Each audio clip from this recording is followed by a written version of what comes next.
ফিলিস্তিনে কাতার ভিত্তিক সংবাদ মাধ্যম আল জাজিরা টিভির সম্প্রচার সাময়িকভাবে স্থগিত করেছে ফিলিস্তিনি কর্তৃপক্ষ। এই পদক্ষেপের কারণ হিসেবে আল জাজিরায় উস্কানিমূলক উপাদান প্রচারের কথা উল্লেখ করা হয়েছে। তবে ফিলিস্তিনের অবরুদ্ধ গাজা ভূখণ্ডে এই সিদ্ধান্ত কার্যকর হবে না। গাজা ফিলিস্তিনের অংশ হলেও ফিলিস্তিনি কর্তৃপক্ষ এই অঞ্চল শাসন করে না। বৃহস্পতিবার এক প্রতিবেদনে এ তথ্য জানিয়েছে বার্তা সংস্থা রয়টার্স।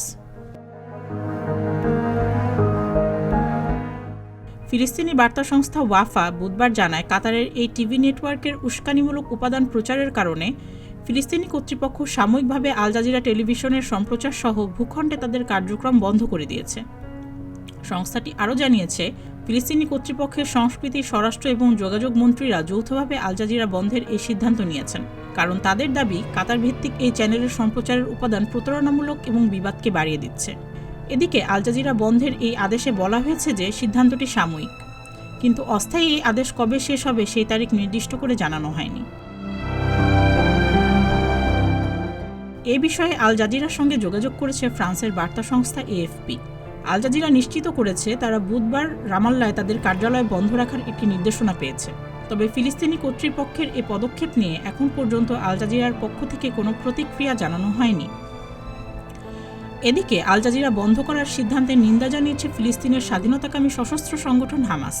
এক বিবৃতিতে হামাস জানিয়েছে যে গণমাধ্যম দখলদারির তথ্য প্রকাশ করে ও আমাদের জনগণের দৃঢ়তাকে সমর্থন করে, তার সম্প্রচারের ধারাবাহিকতা নিশ্চিত করা অত্যন্ত গুরুত্বপূর্ণ। গাজা উপত্যকায় হামাসের মিত্র সংগঠন ইসলামিক জিহাদও এই সিদ্ধান্তের সমালোচনা জানিয়েছে। সাম্প্রতিক সপ্তাহগুলিতে সংবাদ মাধ্যম আল জাজিরা এবং ফিলিস্তিনের প্রেসিডেন্ট মাহমুদ আব্বাসের নেতৃত্বাধীন ফাতাহের মধ্যে টানাপোড়েন বেড়েছে। ফিলিস্তিনের নিরাপত্তা বাহিনী ও জেনিনের সশস্ত্র গোষ্ঠীর সদস্যদের মধ্যে সংঘর্ষের ঘটনা সংবাদ মাধ্যমটিতে প্রচারের পর এই টানাপোড়েন তৈরি হয়।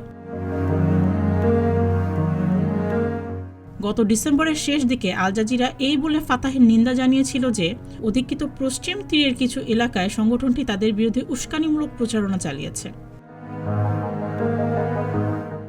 এর আগে ইসরায়েলি সামরিক বাহিনী গত বছরের সেপ্টেম্বরে পশ্চিম তীরের রামাল্লাহ শহরে আল জাজিরার ব্যুরোতে হামলা চালায় এবং এটি বন্ধ করার নির্দেশ দেয়। সুস্মিতা, প্রতিদিনের বাংলাদেশ।